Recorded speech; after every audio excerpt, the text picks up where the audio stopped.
Selamat datang di Universitas Islam Malang. Universitas Islam Malang didirikan pada 27 Maret 1981 oleh para kiai, para ulama, para cendekiawan muslim yang memiliki cita-cita untuk mempersiapkan sebuah lembaga pendidikan yang memiliki kontribusi besar terhadap pembangunan bangsa dan negara bahkan dunia.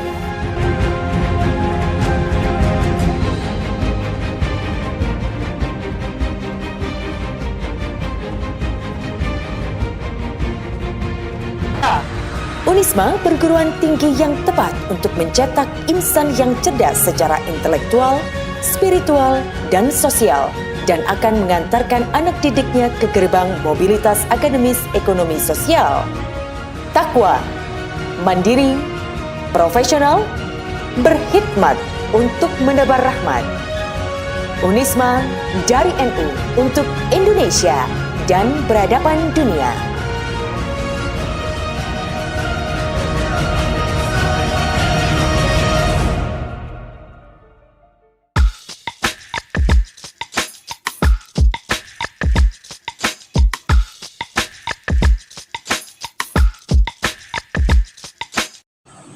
Assalamualaikum warahmatullahi wabarakatuh.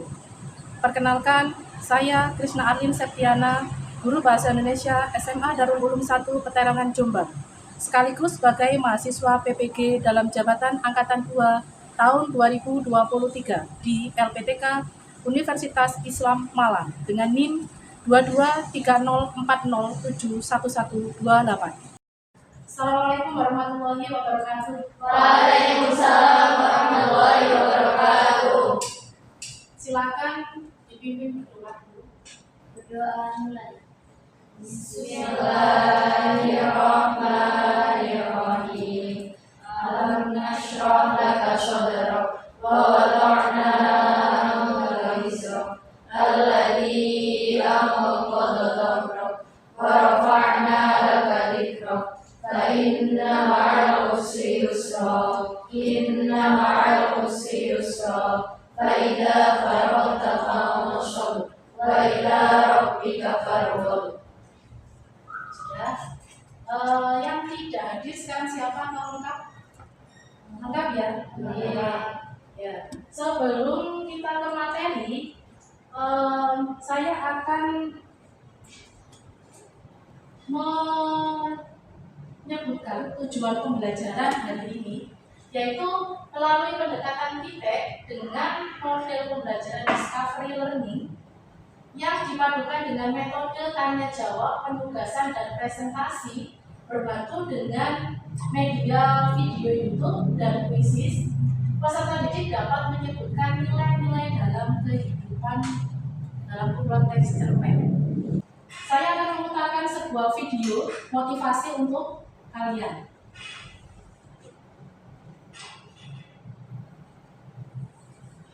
Kamu tahu nggak sih kalau wakil presiden pertama Indonesia, Bung Hatta, punya lebih dari 30.000 koleksi buku?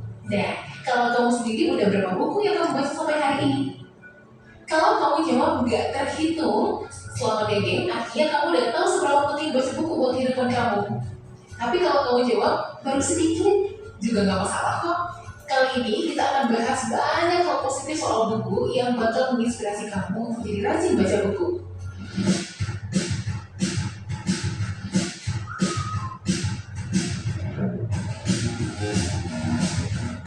Buku adalah jendela dunia. Pasti kamu udah bosan sih dengan kalimat tadi, tapi kamu harus sadar nih kalau itu benar adanya. Sebelum kita bahas lebih lanjut manfaatnya, kenalan dulu yuk sama beberapa tokoh besar yang gak bisa jauh dari buku, karena sadar betapa pentingnya manfaat dari membaca. Pertama ada Bill Gates, dengan total bacaan 50 buku dalam waktu setahun. Kedua ada Mark Zuckerberg, yang selalu membaca satu buku baru setiap 2 minggu. Ketiga ada tokoh nasional Indonesia. Keempat ada Warren Buffett, seorang miliarder yang ngabisin 80% waktunya dalam sehari buat membaca buku. Kelima, ada Anthony Robbins yang pernah baca 700 buku dalam kurun waktu setahun. Bayangin deh, di tengah kesibukan beliau-beliau ini, mereka masih menyempatkan diri buat terus membaca buku dengan jumlah bacaan yang banyak pula. Jadi harusnya nggak ada alasan buat kita untuk malas baca buku ya gini. Apalagi kalau kamu tahu banyaknya manfaat dari membaca buku berikut ini. Yang pertama, pastinya meningkatkan kecerdasan. Menurut penelitian University of Edinburgh dan King's College London, kalau kita terbiasa membaca dari kecil, maka efeknya kecerdasan yang kita punya bakal meningkat secara keseluruhan loh gitu. Kedua, menambah kemampuan berbahasa. Beribu kosakata yang terdapat di dalam sebuah buku akhirnya bisa membuat kemampuan berbahasa kamu semakin bertambah. Kemampuan berbahasa ini bakal dibutuhkan banget nantinya karena dilansir dalam laman CNN, hampir 69% perusahaan akan mencari karyawan yang punya keterampilan bahasa yang oke. Ketiga, ningkatin daya ingat dan konsentrasi. Gak cuma tubuh saja yang butuh olahraga, otak kita juga butuh loh geng, supaya fungsinya bisa berjalan optimal. Menurut juga penelitian dari American Academy of Neurology, membaca terbukti mampu melatih daya ingat dan konsentrasi seseorang. Membaca buku secara rutin membuat otak terstimulasi buat terbiasa mengolah pikiran dan memori. Keempat, bisa mencegah Alzheimer. Alzheimer adalah penyakit yang sampai saat ini obatnya belum ditemukan. Tapi kabar baiknya, Alzheimer bisa dicegah dengan cara membaca buku.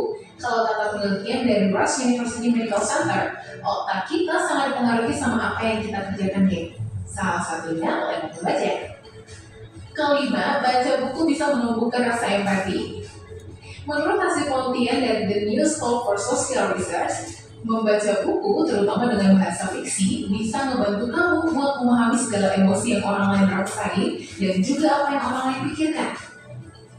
Keenam, ngurangin stres. Sering stres karena berbagai tuntutan, ternyata baca buku bisa jadi obatnya. Menurut penelitian dari University of Sussex, ternyata membaca punya pengaruh yang signifikan dalam mengurangi stres. Level stres bisa berkurang sebanyak 48% cuma dari 6 menit membaca, geng. Kok bisa ya? Karena saat membaca, kita diajar buat berimajinasi, geng. Dan hal inilah yang bisa menghempas jalan si stres tadi.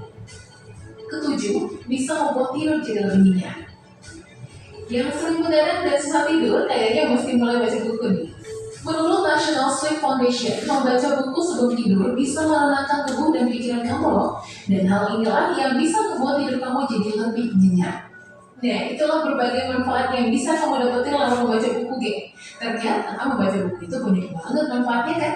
Oh ya, kalau kamu punya rekomendasi buku bacaan yang oke nggak, geng? Kalau ada, share di kolom komentar yuk.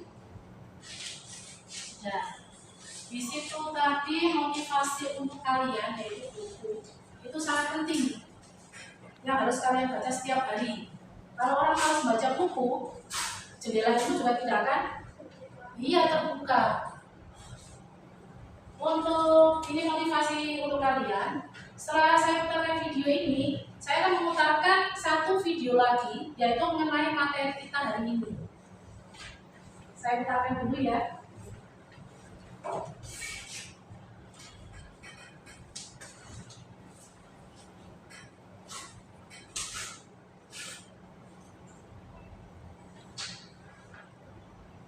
Selamat datang kembali di channel Alhamdulillah Muslim. Jangan lupa untuk tekan tombol subscribe dan aktifkan loncengnya. Terima kasih. Selamat menyaksikan. Pertemuan kali ini kita akan membahas kegiatan yang pertama, yaitu mengidentifikasi nilai-nilai kehidupan yang terkandung dalam kumpulan cerpen atau cerita pendek dengan kompetensi dasar 3.8 mengidentifikasi nilai-nilai kehidupan yang terkandung dalam kumpulan cerpen yang dibaca. Adapun tujuan dari pembelajaran kali ini adalah setelah mengikuti dan melaksanakan kegiatan pembelajaran ini, kalian akan dapat pertama mengidentifikasi nilai-nilai kehidupan yang terkandung dalam kumpulan cerpen. Yang kedua, mengaitkan nilai-nilai cerpen dengan kehidupan sehari-hari dengan kata kunci cerpen, nilai sosial, nilai budaya, nilai moral, dan nilai religi. Teman-teman semua, sekadar mengingatkan kembali bahwa yang dimaksud dengan cerpen adalah bentuk sastra yang mengisahkan kehidupan manusia di dalamnya mengandung konflik atau pertikaian, namun tidak mengubah nasib tulus. Teman-teman semua perlu diperhatikan, meskipun cerpen itu singkat, namun cerpen pada dasarnya mengisahkan kehidupan manusia secara utuh dari awal sampai akhir cerita, sehingga pembaca mendapatkan informasi secara lengkap tentang gambaran kehidupan serta permasalahan yang terjadi pada masyarakat. Cerpen untuk cerita pendek selain sebagai buku, cerpen juga syarat akan nilai atau pesan yang ingin disampaikan kepada masyarakat sebagai cermin hidup sehingga dapat berinteraksi dan bersikap lebih bijak.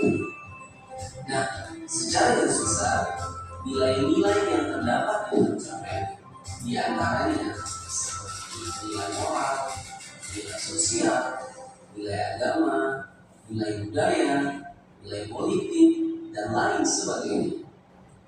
Yang dimaksud dengan nilai moral adalah nilai yang berkaitan dengan perbuatan atau tingkah laku baik dan buruk yang menjadi dasar kehidupan manusia dan masyarakat, etika dan budi pekerti. Nilai sosial adalah nilai yang berhubungan dengan kehidupan sesama manusia di dalam masyarakat, seperti tolong-menolong, kasih sayang, filantropi, dan lain sebagainya. Nilai agama adalah nilai yang berhubungan dengan kepercayaan, kegiatan ibadah antara manusia dengan Tuhannya.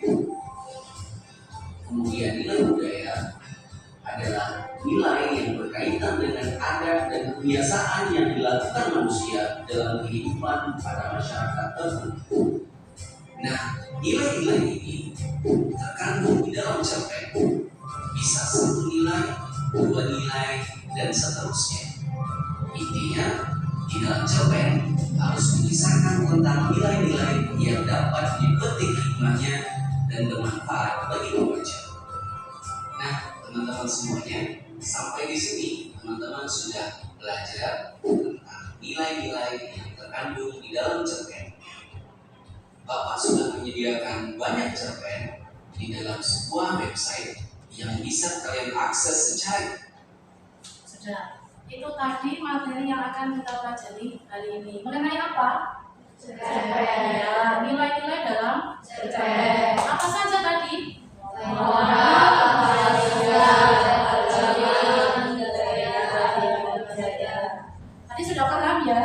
Kalau sudah paham, silakan kalian bagi menjadi beberapa kelompok. Satu kelompok 4 sampai 5 orang atau 3 orang, nggak apa-apa.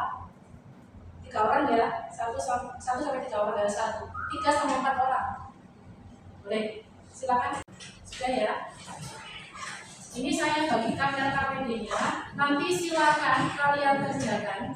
Selesai mengerjakan ini, nanti ada salah satu dari kelompok kalian mempresentasikan ke depan. Ya, paham ya?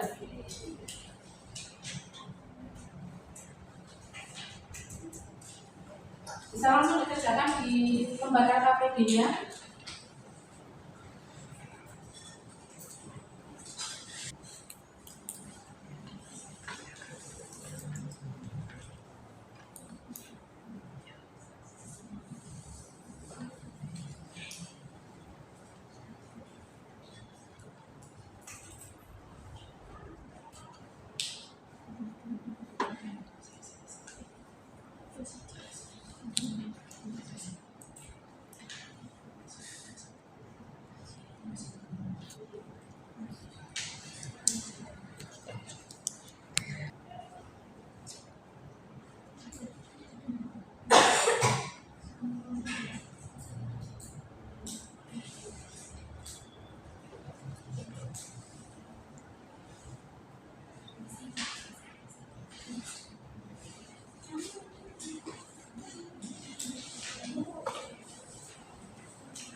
Yang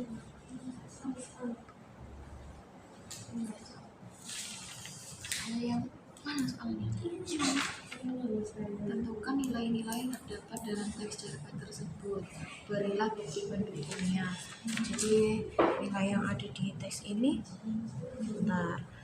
Seperti apakah rasanya hidup menjadi orang yang beriman?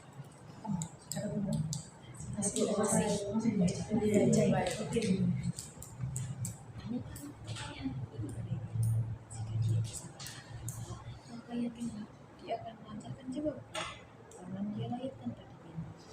Berikan kandungan dari seorang perempuan masih sebuah hubungan perempuan yang saat ini disebut ibunya bukanlah ibu yang sebenarnya. Dia hanya iman yang berkesan begitu menyusui lapar mulut dua orang bayi bayi berwajah putih yang dibuang orang di pinggir kali. Rangkaian peristiwa. Suatu hari yang biasa, siang rombongan keperluan cabenya utama negara yang kampung sendiri saat anak-anak kecil sebelum sekolah itu mulai mengekori dan menyambut ibunya di belakang. Maka wanita berkecil hampir batu. Tangannya yang dengki lemparkan batu itu ke arah jauhnya seorang anak benar-benar yang terkena setinggi membuat jidatnya terluka. Darah segar mengucur dari situ, mengubah seragam putihnya menjadi merah. Pulang ke atas.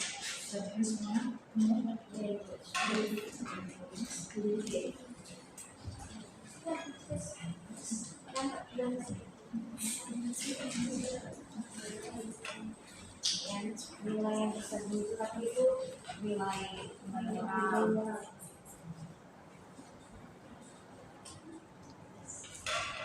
Itu ketika bukunya itu perempuan yang tadi disebut ibunya itu tadi loh dari kalimat itu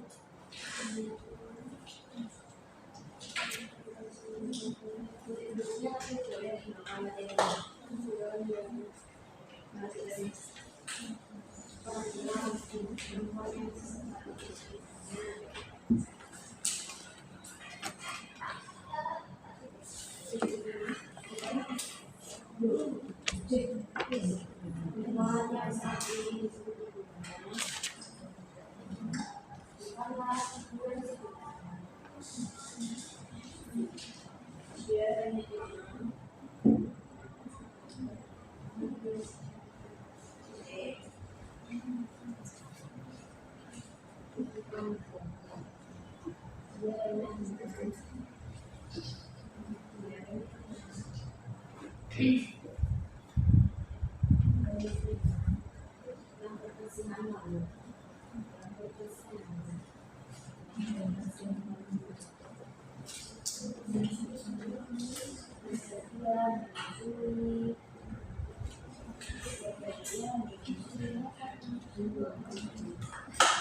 Sudah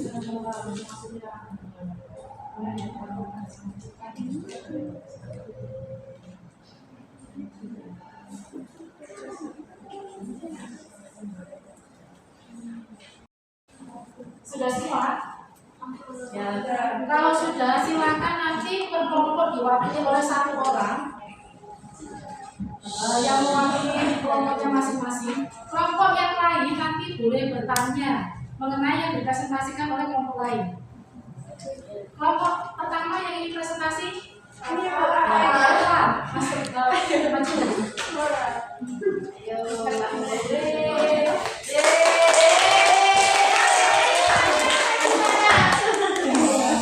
Assalamualaikum warahmatullahi wabarakatuh. Waalaikumsalam warahmatullahi wabarakatuh. Jadi berdirinya saya di sini adalah untuk mempresentasikan hasil dari yang setelah didiskusikan dengan kelompok saya tadi tentang nilai moral yang ada dalam cerita si wanita berwajah penyok ini.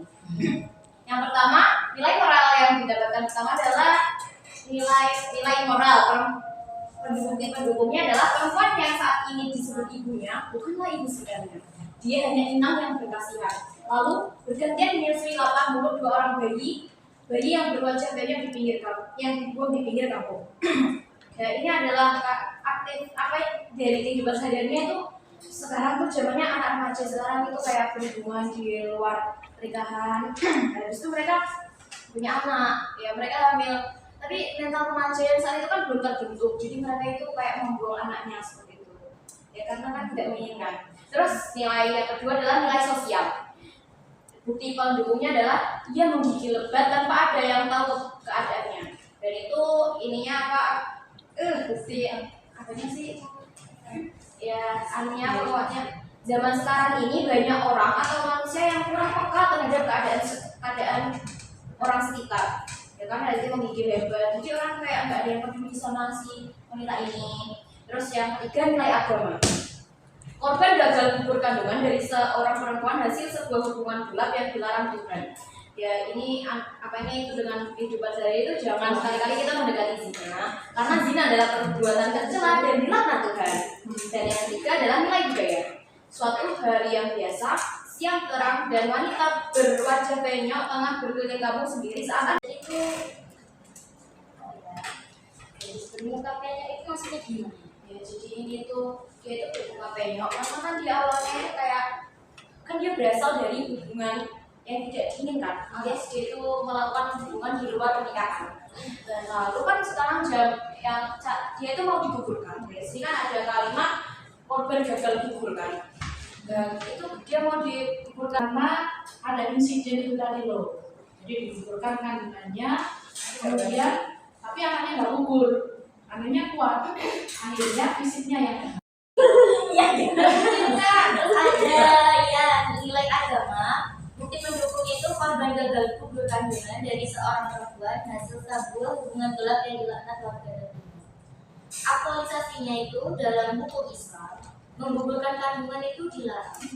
Lebih baik merawat dengan seadanya atau ditaruh di panti asuhan.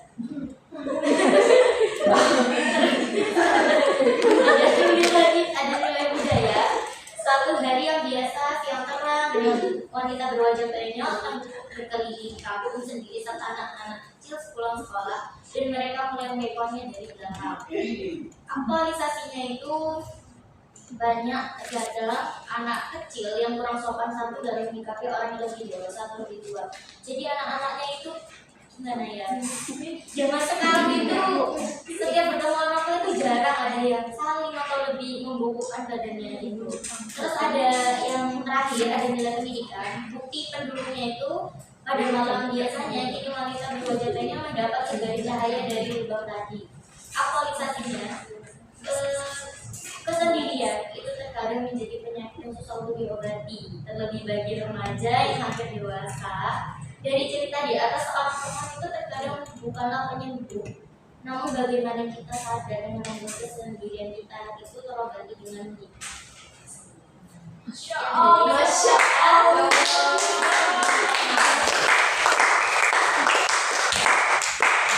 ada pertanyaan? Ada pertanyaan dari orang lain? Silakan. Ada yang punya enggak? Ada tambahan?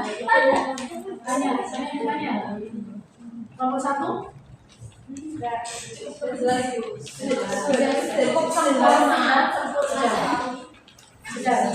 Berarti sudah semua. Kalau tidak ada yang ditanyakan, sekian dari kelompok kami, kurang lebih yang mohon maaf. Assalamualaikum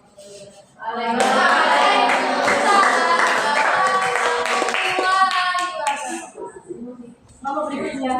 Sumpah Jumat kamu berkata-kata sekali.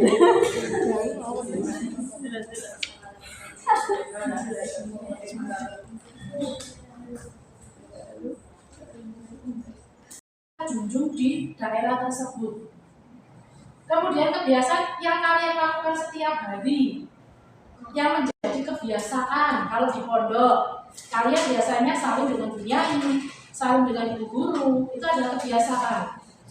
Karena ketika liburan, bangun pasti setelah sholat subuh, tidur lagi bangun jam 9. Setiap hari seperti itu adalah budaya. Atau dari apa yang sudah disampaikan oleh beberapa kelompok tadi, kita bisa menyimpulkan seperti apa. Nilai itu ada berapa? Ada 5. Ketemunya 5 tadi? Iya. Yang pertama nilai Moral. Kalau nilai moral, berarti dia hubungannya dengan apa? Dengan etika, dengan perilaku. Apa yang kita lakukan itu termasuk nilai moral. Baik itu nilai moral yang dia sifatnya buruk, baik itu dia sifatnya jelek, dia termasuk tetap nilai moral karena hubungannya dengan perilaku kita. Yang kedua ada nilai sosial. Nilai sosial loh ya, bukan sosial, tapi nilai sosial. Nilai sosial itu hubungan kita dengan orang lain, hubungan kita dengan masyarakat, hubungan kita dengan teman. Itu adalah nilai sosial. Yang ketiga, nilai agama. Nilai agama hubungannya dengan apa? Tuhan, dengan Sang Pencipta. Itu adalah agama. Dengan apa yang kita percayai, itu adalah nilai agama, kepercayaan. Kita mempercayai, jadi tidak hanya kepada Tuhan saja. Apa yang kita percayai, misalkan orang dari agama lain, dia percaya apa yang dia sembah itu adalah Tuhannya. Berarti dia mempercayai. Kalau orang Islam, kita langsung meminta kepada Tuhan meskipun kita tidak bisa melihat Tuhan kita. Jadi beda. Jadi tetap kepercayaan ada, hubungan dengan Tuhan ada. Yang berikutnya, yang keempat ada dengan budaya. Kalau budaya ini ada hubungannya dengan adat istiadat dan kebiasaan. Kalau adat istiadat, misalkan ada. Sudah, silakan diangkat untuk nomor 1.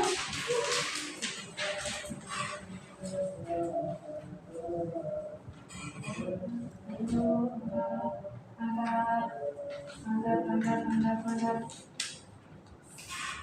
Sudah muncul semua. Sudah. Ya.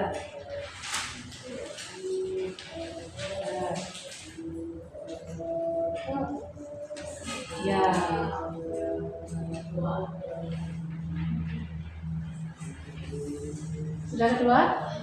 Ya. Silakan baca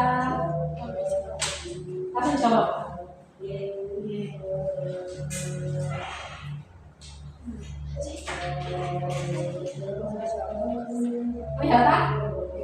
Kelihatan. Dibaca dulu.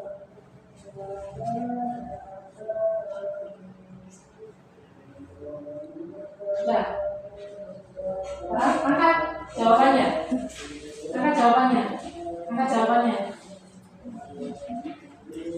Dari pengaruh sinyal. Ya. Sudah.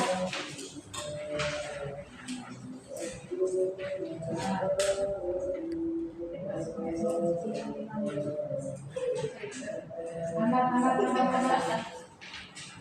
Sudah.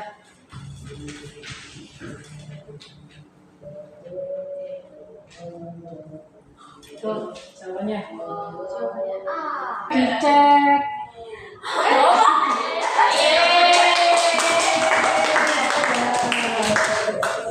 Lembar untuk refleksi. Jadi saya ingin tahu respon kalian ketika proses pembelajaran berlangsung. Silakan nanti kalian isi, selesai langsung bisa ditunjukkan ke saya. Ya. Saya terakhir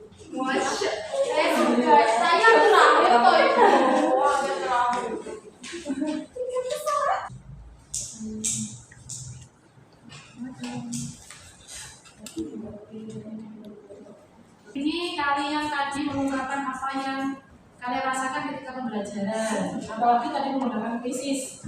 Tentunya itu akan sangat menyenangkan. Ya, sangat menyenangkan. Ya. Untuk pertemuan berikutnya, silakan kalian pelajari di KD 4.8, yaitu mendemonstrasikan nilai-nilai dalam cerpen. Jadi nanti kalian cari nilai dalam cerpen tersebut. Dari nilai itu kalian ambil satu nilai untuk kalian jadikan sebuah naskah drama dan akan kalian pentaskan dalam bentuk drama. Itu nanti di KD 4.8. Sudah? Berarti hari ini pembelajarannya memang sudah sangat baik. Kalian sudah bisa memahami tentang nilai-nilai dalam cerpen. Kemudian ketika saya berikan sebuah teks, kalian bisa menjawab dengan baik. Apalagi ketika tadi ada tes pengayahan, itu sudah sangat baik dan sangat bagus. Sudah. Untuk itu saya bisa mengakhiri pembelajaran ini. Semoga apa yang kita lakukan hari ini bisa bermanfaat. Ilmu yang saya berikan juga bisa bermanfaat untuk kalian dan bermanfaat juga untuk saya. Saya akhiri ya. Assalamualaikum warahmatullahi wabarakatuh. Waalaikumsalam warahmatullahi